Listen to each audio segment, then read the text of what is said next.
กว้างเร็วหลบกลางทางก่อนโอเคครับขอบคุณครับ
พูดกันเลย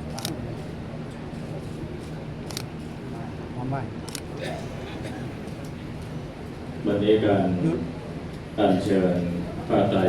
พระราชทานในพระบาทสมเด็จพระเจ้าอยู่หัวตลอดถึงกองเพลิงพระราชไตรกองเพลิงพระราชทานและผ้าไตรประธานในเจ้าพระคุณ